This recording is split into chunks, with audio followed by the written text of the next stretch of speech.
Gözlerin gözlerime, bakanda yüreğime sanki heyecan dolu.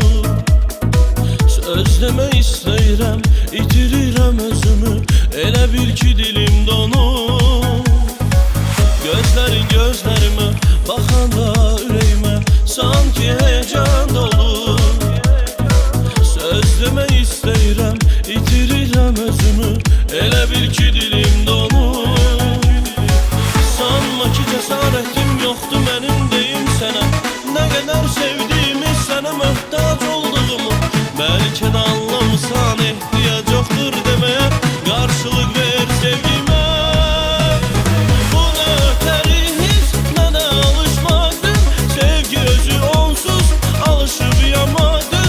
Acısı da şirin olsa yine sevdim. Benim için sevgi sana kavuşmaktır. Bu ne öteri his, ne de alışmaktır.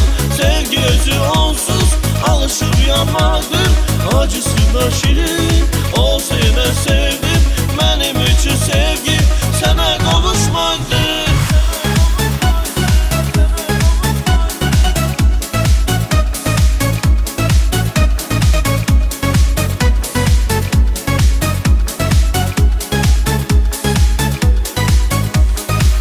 Gözlerin gözlerime, bakanda yüreğime sanki heyecan dolu.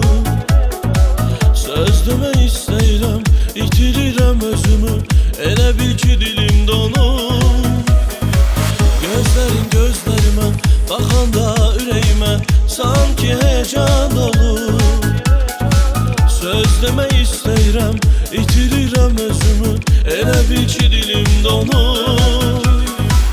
Sanma ki cesaretim yoktu benim deyim sana, ne kadar sevdiğimi, sana muhtaç olduğumu. Belki de anlamısan, ihtiyaç yoktur demeye, karşılık ver sevgime. Bu ne öteri his, ne de alışmaktır. Sevgi özü onsuz alışıp yamaktır. Acısı da şirin olsa yine sevdim. Benim için sevgi sana kavuşmaktır. Bu ne öteri his, ne de alışmaktır. Sevgi özü onsuz alışıp yamaktır. Acısı da şirin olsa yine sevdim. Benim için sevgi sana kavuşmaktır.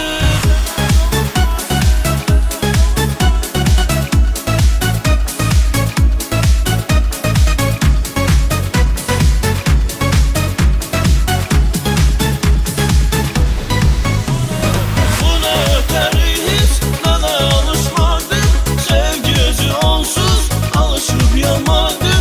Acısı da şirin olsa yine sevdim. Benim için sevgi sana kavuşmaktır. Bu ne öteri his, ne de alışmaktır. Sevgi özü onsuz alışıp yamaktır. Acısı da şirin